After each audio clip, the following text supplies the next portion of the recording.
15 अगस्त 1947 आधी रात को भारत आजाद हुआ, लेकिन यह आजादी बहुत बड़ी कीमत पर मिली।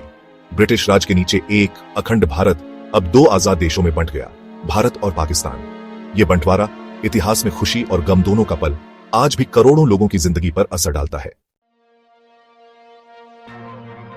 बंटवारे को समझने के लिए हमें ब्रिटिश राज के जमाने में वापस जाना होगा। लगभग 2 सदियों तक विशाल और विविध भारतीय उपमहाद्वीप ब्रिटिश ताज के नियंत्रण में था, जिस पर ब्रिटिश ईस्ट इंडिया कंपनी और बाद में सीधे ब्रिटिश सरकार का शासन था। ब्रिटिश शासन ने प्रशासन, शिक्षा और बुनियादी ढांचे की नई प्रणालियां शुरू करते हुए महत्वपूर्ण बदलाव लाए। हालांकि इसने भारत के संसाधनों के शोषण, उसके उद्योगों के दमन और पश्चिमी मूल्यों को थोपने का भी काम किया। अंग्रेज भारत में प्रगति और सभ्यता लाने के अपने दावों के बावजूद अक्सर ऐसी नीतियां अपनाते थे जो मौजूदा सामाजिक और धार्मिक विभाजनों को बढ़ा देती थी।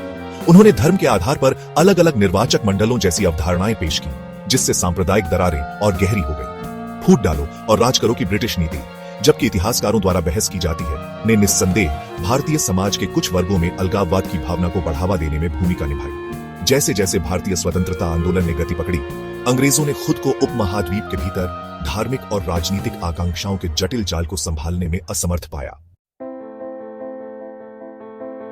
भारतीय स्वतंत्रता आंदोलन विचारधारा और नेतृत्व के विविध धागों से बुनी एक टेपेस्ट्री थी। सबसे आगे महात्मा गांधी, जवाहरलाल नेहरू और मोहम्मद अली जिन्ना जैसे महान नेता थे, जिनमें से प्रत्येक के पास भारत के भविष्य के लिए अपना दृष्टिकोण था। अहिंसा के पुजारी गांधी एक ऐसे स्वतंत्र भारत का सपना देखते थे जहां हिंदू और मुसलमान सद्भाव में साथ रहे। वह एकता की शक्ति और धार्मिक मतभेदों को पार करने की आवश्यकता में विश्वास करते थे। धर्मनिरपेक्षता और आधुनिकता के प्रबल समर्थक नेहरू ने एक प्रगतिशील भारत की कल्पना की, जिसने वैज्ञानिक दृष्टिकोण और सामाजिक न्याय को अपनाया। उन्होंने सभी के लिए लोकतंत्र और समानता के सिद्धांतों पर आधारित एक राष्ट्र राज्य का निर्माण करना चाहा।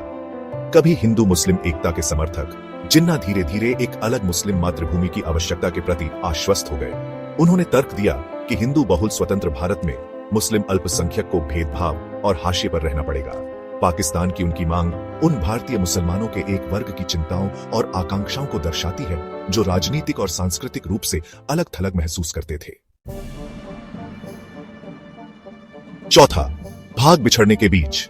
बंटवारे के बीच राजनीतिक फायदे और सांप्रदायिक तनावों की उपजाऊ जमीन पर बोए गए थे। अपने साम्राज्य के टूटने पर भी अपना प्रभाव बनाए रखने के इच्छुक अंग्रेजों ने इन विभाजनों का अपने फायदे के लिए इस्तेमाल किया।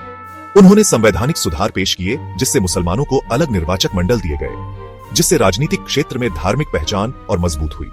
जिन्ना के नेतृत्व में मुस्लिम लीग ने मुस्लिम राष्ट्रवाद की बढ़ती भावना का फायदा उठाते हुए मुसलमानों के लिए एक अलग राज्य की मांग की, जहां उनके अधिकारों और हितों की रक्षा की जाएगी। गांधी और नेहरू के नेतृत्व वाली कांग्रेस पार्टी ने शुरू में एक संयुक्त और धर्मनिरपेक्ष भारत के लिए तर्क देते हुए विभाजन के विचार का विरोध किया। हालांकि जैसे जैसे 1940 के दशक में सांप्रदायिक हिंसा बढ़ी, विभाजन का विचार आगे रक्तपात और अराजकता को रोकने के तरीके के रूप में आगे आया। कांग्रेस और मुस्लिम लीग के बीच की खाई को पाटने के लगातार प्रयासों की विफलता सांप्रदायिक अशांति के बढ़ते दबाव के साथ अंततः उपमहाद्वीप के दुखद विभाजन का मार्ग प्रशस्त करती है। पांचवां, भाग रेखा खींचना। जून 1948 में ब्रिटिश सरकार ने भारत को स्वतंत्रता देने की घोषणा की, लेकिन साथ ही देश को 2 उपनिवेशों भारत और पाकिस्तान में विभाजित करने की भी। धार्मिक आधार पर देश को विभाजित करने का काम एक ब्रिटिश वकील सर सिरिल रेडक्लिफ पर आ पड़ा, जिन्होंने पहले कभी भारत में कदम नहीं रखा था। रेडक्लिफ को सीमाओं का निर्धारण करने के लिए केवल 5 सप्ताह का समय दिया गया था, जो जटिलताओं और असंभवताओं से भरा काम था। नतीजा जल्दबाजी में खींची गई रेडक्लिफ लाइन थी, एक ऐसी सीमा जिसने पंजाब और बंगाल के बीचों बीच से काट दिया, समुदायों, परिवारों और यहां तक कि घरों को भी विभाजित कर दिया। विभाजन योजना और रेडक्लिफ लाइन की घोषणा ने अभूतपूर्व पैमाने और भयावहता के सामूहिक प्रवासन को गति दी। लाखों हिंदू, मुस्लिम और सिख अपने जीवन और सुरक्षा के डर से शरण की तलाश में अपने घरों से भाग गए। प्रवास भयावह हिंसा के साथ हुआ, क्योंकि धार्मिक घृणा के उन्माद में समुदाय एक दूसरे के खिलाफ हो गए। भारत और पाकिस्तान की नवगठित सरकारें शरणार्थियों की भारी आमद और बढ़ती हिंसा से निपटने के लिए तैयार नहीं थीं। छठा भाग, पलायन और उसके बाद। भारत के विभाजन के कारण मानव इतिहास में सबसे बड़े सामूहिक प्रवासों में से एक हुआ। अनुमान बताते हैं कि 14 मिलियन से अधिक लोग विस्थापित हुए।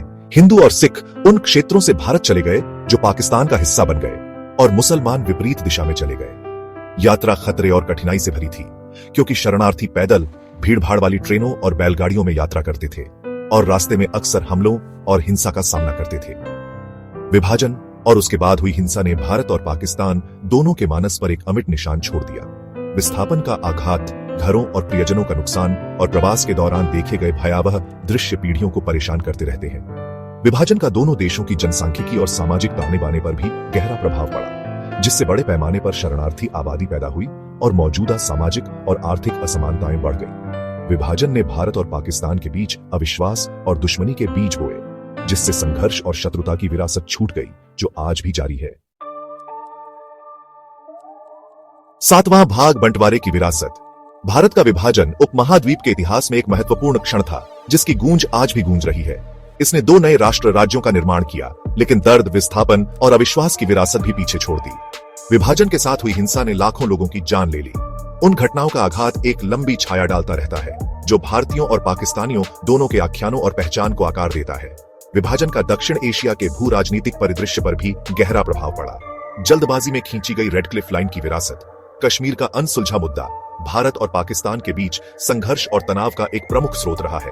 दोनों देशों ने आजादी के बाद से 3 युद्ध लड़े हैं और संघर्ष का खतरा अभी भी मंडरा रहा है। साझा इतिहास और सांस्कृतिक संबंधों के बावजूद भारत और पाकिस्तान के बीच संबंध जटिल और चुनौतियों से भरे हुए हैं। जब हम विभाजन की वर्षगांठ मनाते हैं, तो विभाजन की मानवीय कीमत को याद रखना और ऐसे भविष्य के लिए प्रयास करना आवश्यक है, जहां अतीत के घावों पर शांति और सहयोग हावी हो।